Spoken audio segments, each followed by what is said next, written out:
Ẹ kú kalẹ̀ gbogbo ọmọ Yorùbá, ọmọ kóòtù òjìrè nílòkó káàkiri ayé.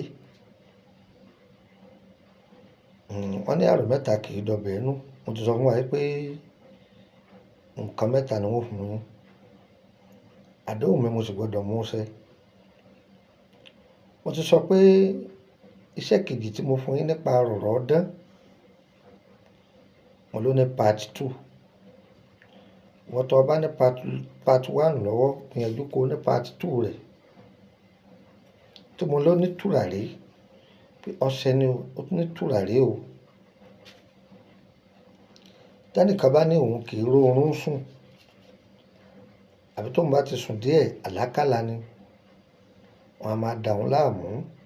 Kódà ẹlòmíì gan lójú ayé gan kò gbádùn ààrẹ, bí kò máa dásọ̀, kóun nìkan máa dásọ̀, káwọn ẹ̀mí kẹ́mi kí wọ́n máa bá a sọ̀rọ̀ ẹ̀rí.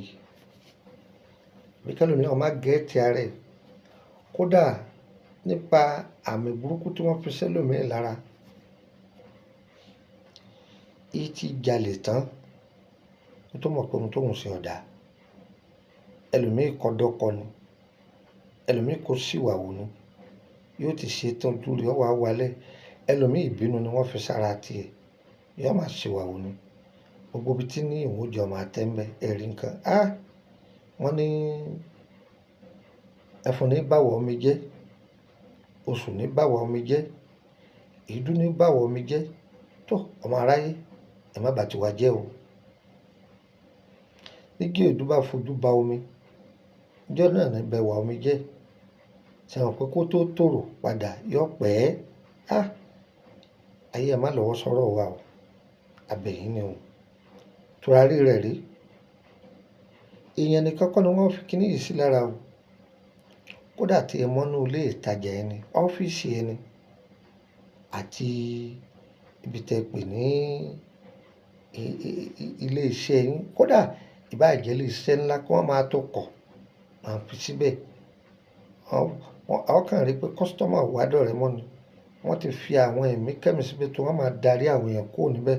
Wọ́n máa rí lóòótọ́ ṣùgbọ́n wọn ò ní wá bẹ́ẹ̀. O ní ìdí iṣẹ́ yìí.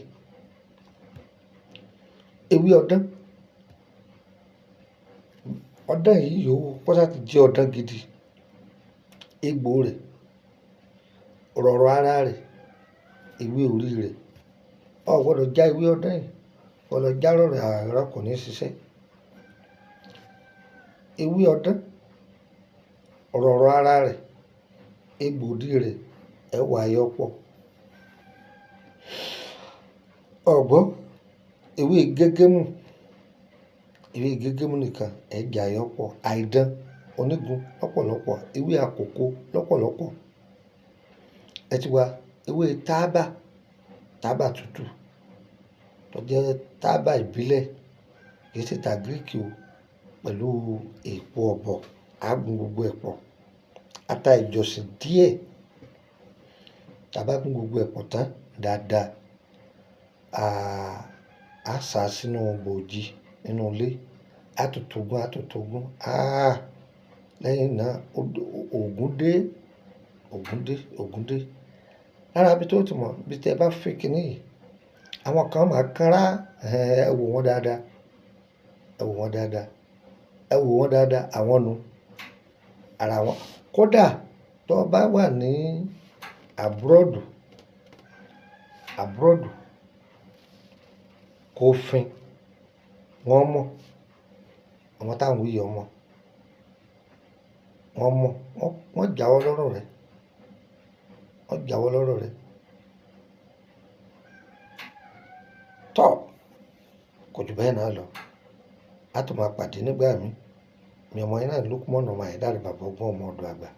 Mú nọ́mbà yìí mọ́ ọ̀dọ̀ +2348032983298 +2348032983298.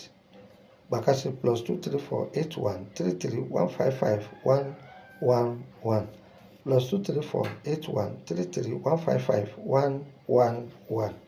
Tó bá ti pè é dàrẹ́tì tí ọlọ́mi òsì lórílẹ̀‐èdè Nàìjíríà ni, láti Ìkòròdú gáràjì, wọ mọ́tò tí ń lọ Báyékù, bọ́lẹ̀ ní Emily bus stop, Emily Street, number 50, ẹgbẹ̀lẹ́ lọ́yà. Kó tó lè wá, pé nọ́mbà mi ó tó wá.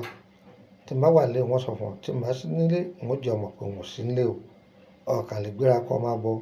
Gbìyànjú kó pè mí, ń san owó consultation fún ọ, ọ mú dání. Tí a bá mú dání bọ́ dọ́dọ̀ mi, o ti wá lọ padà o, mo sì jẹ́ nù.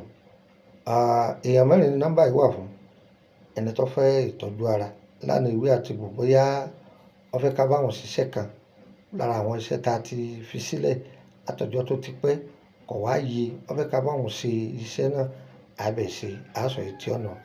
Ẹlẹ́lẹ́ẹ̀kejì, àwọn ẹni tó fẹ́ ra bóyá bí tùràrí, ọ̀pọ̀lọpọ̀ ọṣẹ ní nǹkan kan ní bóyá lórí ìtọ́jú ara, àbí lórí iṣẹ́ rẹ̀, aṣọ yìí rẹ̀ fún ọ. Ẹlẹ́ẹ̀kẹta ń bẹ̀ wọ́n lẹ́ni tó fẹ́ join private group, ọ̀fẹ́ kọ́ 10,000 sefa ni, 10,000 naira ni, mo sì jẹ́ nù. Tàbí ẹni tó jẹ́ pé a ti sọ ẹni tó fẹ́ bèrè àkọsẹ̀jayé àwọn mẹ́rẹ̀ẹ̀rin tó wà fún un. Ṣùgbọ́n kọ́ ó jókòó kábẹ́ ilé rẹ̀, ó máa pe nọ́mbà mi pé iṣẹ́ kan tẹ ní a ṣe kíní kan, ìwé kíní kan, àbí ẹ bá wa wá ìwé kíní kan, má pè mí o, ìní dán lóhùn. Yóò yẹ wá, kò ní yẹ ẹ lẹ́. N ta fẹ́, Elédùà ṣe fún wa. Èyí ta fẹ́, Elédùà lè jìnnà sí wa. Tọ́, ọ̀sán yìí mo dúró ná. Ire o, ire kàbìtì.